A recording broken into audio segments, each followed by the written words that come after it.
আপনি এবং আমি কখনোই প্রলুব্ধ হওয়া থেকে বাঁচতে পারবো না। হারাম সবসময় আমাদের সামনে আসবে, আর এটা সবসময় আমাদেরকে আহ্বান করবে। আর শাইতানু ইয়াইদুকুমুল ফাকর, শয়তান তোমাদেরকে দেউলিয়াতের প্রতিশ্রুতি দিবে। অন্য কথায়, যখন আপনি হালাল পথে চলবেন, শয়তান আপনাকে প্রতিশ্রুতি দিবে তুমি সুযোগ হারিয়ে ফেলছো, তুমি বঞ্চিত হচ্ছ, সবাই কত মজা করছে, তুমি অনেক মজা করতে পারতে, তুমি আরো অর্থ উপার্জন করতে পারতে, তুমি আরো ইন্দ্রিয় সুখ উপভোগ করতে পারতে। সেই সব সময় আপনার কাছে বিজ্ঞাপন দিতে থাকবে বিকল্প পণ্যের, বিকল্প পন্থার, নিজের কামনাকে চরিতার্থ করার। কিছু যায় আসে না যে কতটুকু কোরআন মুখস্থ করেছেন, কিছুই যায় আসে না যে কি পরিমাণ তাহাজ্জুদ আপনি পড়েছেন, এগুলো কোনোটাতেই আসে যায় না।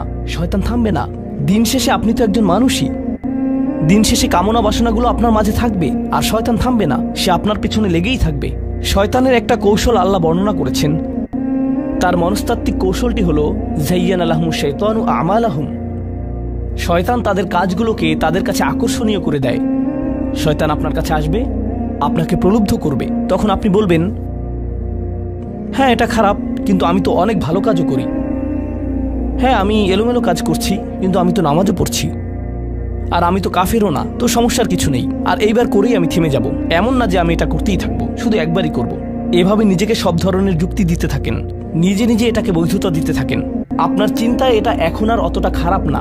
আর তারপর যখন এমন মানুষ চারপাশে থাকেন যাদেরকে বলেন যে এটা তো খারাপ, আর তারপর যখন এমন মানুষের চারপাশে থাকেন যাদেরকে বলেন যে এটা তো খারাপ, তারাও আপনাকে বলে, না ভাই কাম অন, এটা অতটা খারাপ না, থামো তো, এরকম কথা বলো না, না আল্লাহ ওইরকম না, আল্লাহ তোমাকে শাস্তি দিবেন না, কেন এরকম হতাশাজনক কথা বলছো, তুমি অতিরিক্ত চিন্তা করো।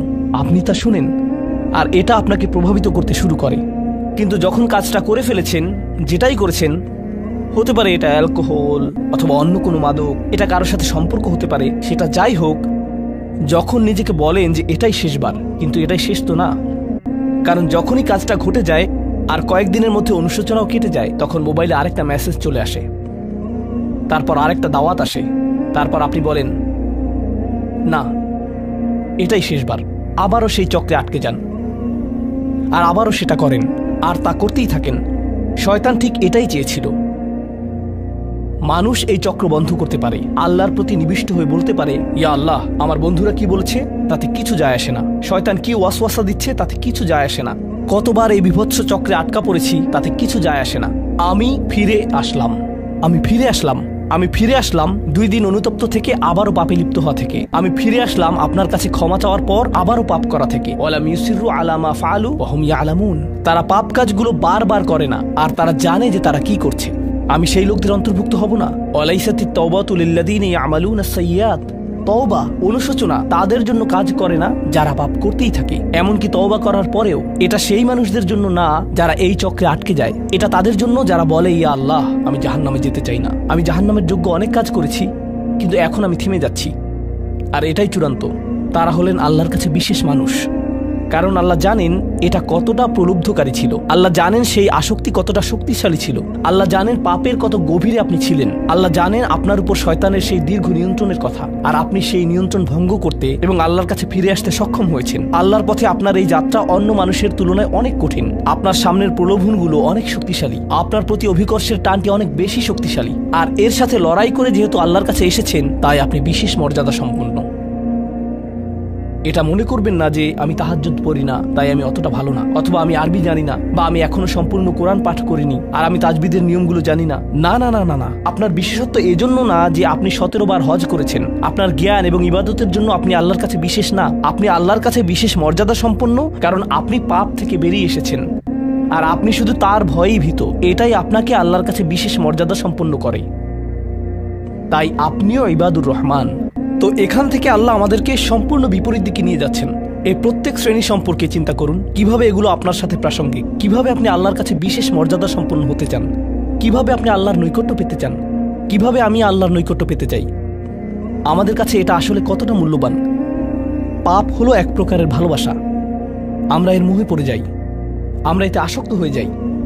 আর এই অনুচ্ছেদটি আসলে ভালোবাসার একটা প্রতিযোগিতা, কারণ আপনি ইন্দ্রিয় সুখ ভালোবাসেন, আপনি এই পাপগুলোকে ভালোবাসেন, আর আপনি তা ছাড়তে চান না, কারণ এতে আপনার সুখানুভূতি নষ্ট হবে।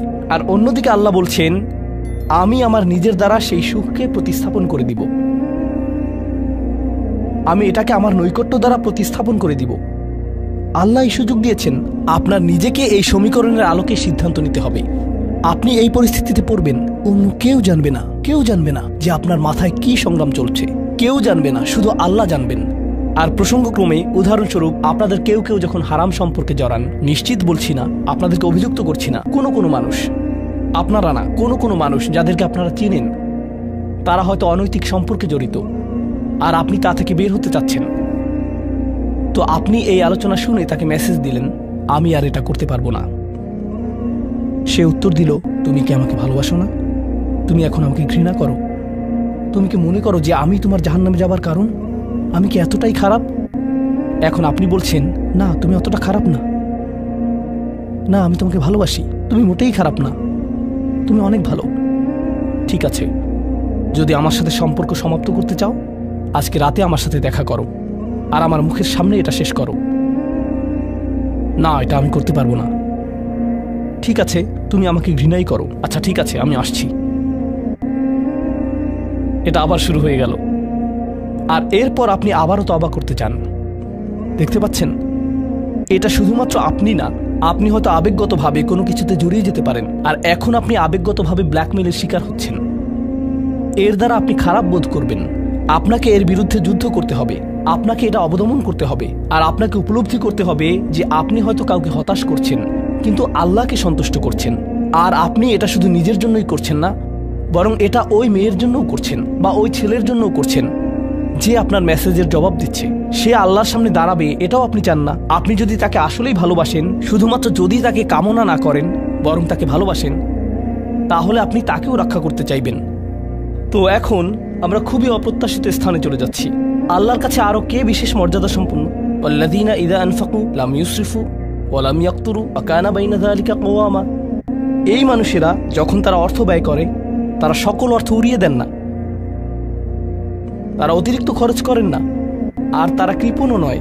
তারা অনেক বেশি খরচ করেন না, আর তারা অনেক কমও খরচ করেন না। তাদের বাজেট ভারসাম্যপূর্ণ।